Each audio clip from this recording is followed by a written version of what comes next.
I will talk about the role of emotions in self-disclosure in order to build exceptional relationships. Now, why does emotion have to play a part in this? Okay. Well, more often than not, okay, and we've probably have seen this in our own personal experience. Okay, we share facts, and part of it we also have to share our feelings. Okay, now what tends to have more important would be the feelings. Okay, so it's important that we know the distinction between cognitions or thoughts, which tell what is, and emotions, which tell you how important it is. So, cognitions, thoughts, what is, emotions, feelings, how important it is. Okay. And the thing with feelings is that it's you. Okay. Maybe your feelings can be shared by other people, but mainly when you disclose, it's how you feel. Now, feelings and emotions, uh, we will probably use them interchangeably. But just to let you know, from a technical standpoint, they can be different. Okay. But in any case, for practical purposes, I might be referring to emotions and feelings in the same vein. Okay. Now, two people who experience the same event can have different emotional reactions to that same event. Okay. Um, the other benefits of emotion is that they actually give meaning to the facts. So every disclosure, okay, every statement we give out to the other person, okay, there's the facts and the concomitant emotions. Okay, the emotions, the feelings actually give meaning to the facts, okay, pertinent to the person disclosing that. Okay, now the objective event, okay, which is the fact, carries totally different information depending on the emotions attached to it. Okay. Now, another thing that we have to look into is that feelings can also indicate an intensity of an experience. Okay. And which is why it's quite important that we train ourselves to disclose the exact feeling. Okay. And well, for I'll give you an example. In reacting to another's behavior, you could be bothered, you could be annoyed, you could be upset, you can be angry, or you can be furious. For some of us, maybe if we haven't taken note of how we should be disclosing emotions, probably they're all the same to us. But each one would have a different meaning to the experience. Now, these different degrees are crucial in human interaction.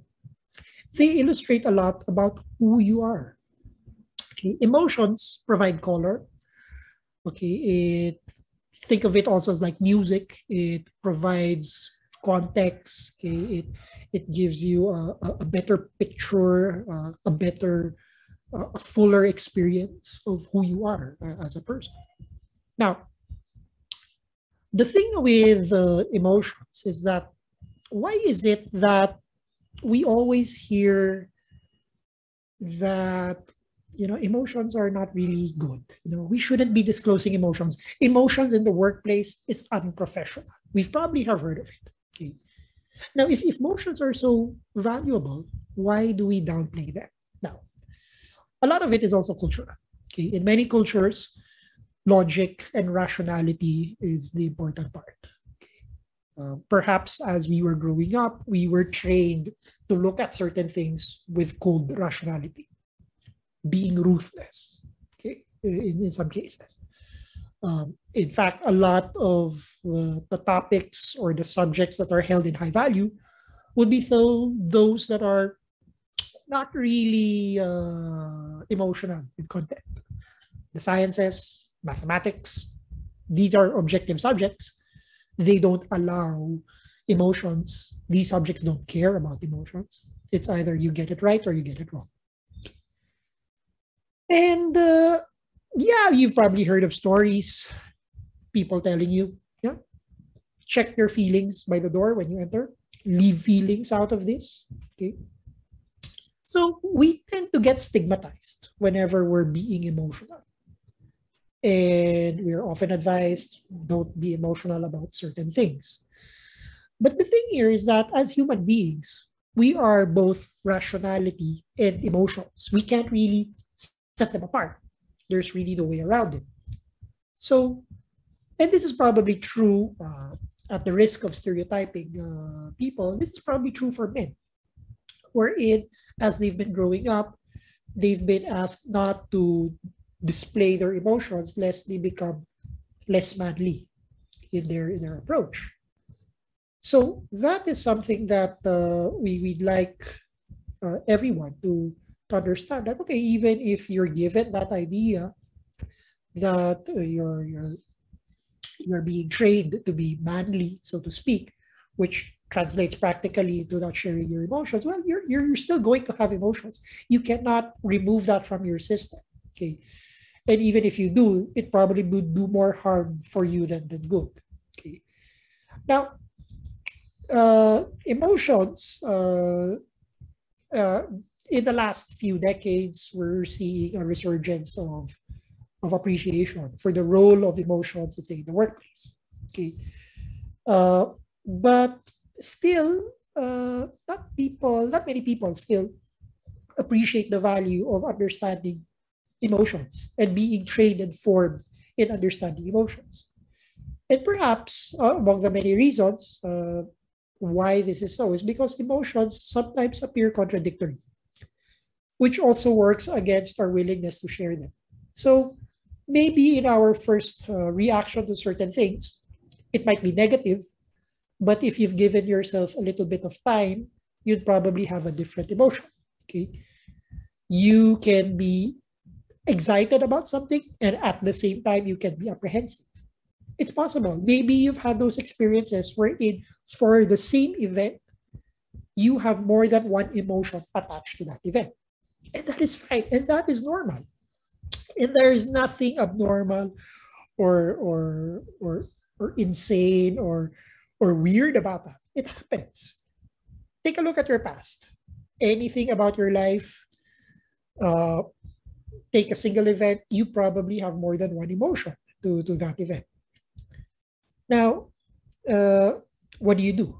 Okay, now it's possible that if you have experiences of conflicting or contradictory emotions, you could probably just shelve it. You can dismiss it, put it aside, and go along.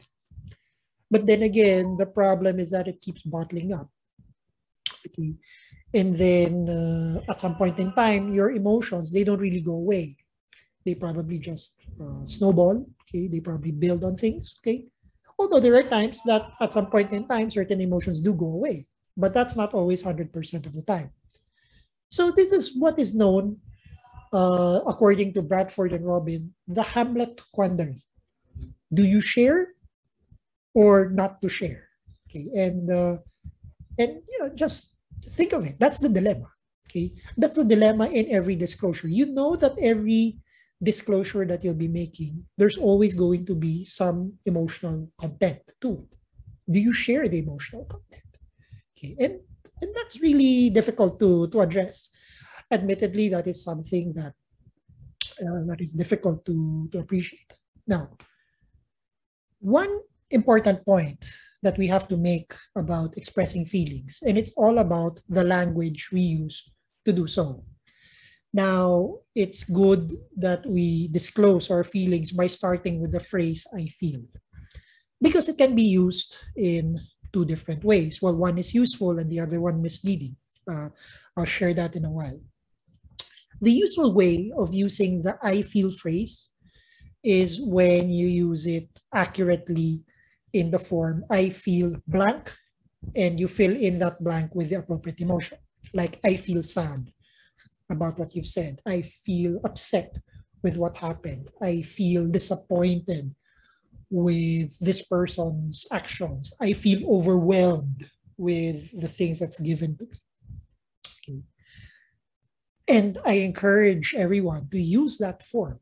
Now, on the other hand, sometimes we use the phrase I feel differently, which is not an expression of feelings, but an expression of opinion, which is an expression of thought or cognition. Like, I feel that you are trying to dominate the conversation. I feel that you're being shrewd, okay, or you're being dishonest. Okay? In some of those statements, we are actually expressing doubt on the intentions of the other person, which could be a little bit destructive. Okay? So, in that sense, sometimes when we use the phrase I feel, we always have to keep in mind that it's okay to use the phrase I feel if we are disclosing our emotions and not what we think about a situation or about the other person. Okay? And maybe you might think it's a little bit pedantic, but I think it's important to appreciate that, because using it badly, like in the case of just simply expressing an opinion or a thought, uh, that situation can actually spiral down into a breakdown of a relationship. Okay. However, and this is the nice thing about using the I feel phrase appropriately, is that the other person can't really contest or argue with what you are feeling, because that's you. They don't know what you're feeling except when you are going to disclose it to them. So at that point of disclosure, I feel sad, I feel angry, I feel annoyed. Well, they can't do anything about it. It's your feelings. Okay.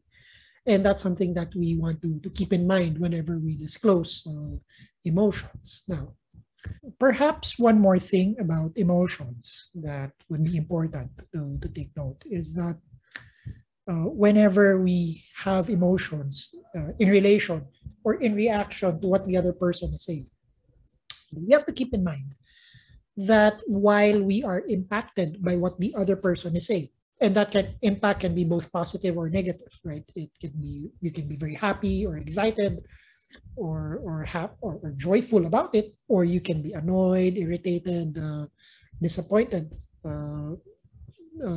That whole spectrum of possible emotions. While you may be impacted by the other person, you still have a choice to respond to that reaction. So another thing that we want to distinguish, okay, the first one, we've been distinguishing emotions and thoughts. The second thing that I want to emphasize is the distinction between emotions and reaction to the emotions. Emotions, they come automatically. It's biological in nature, but your response to the emotion, that is something that's within your control. And that is something that you always have to ask yourself. Do I give in to the emotion? Okay. Or do I acknowledge that this emotion is there, but what do I do about it? And that's the crucial point whenever we want to handle emotions in the course of our self-disclosure.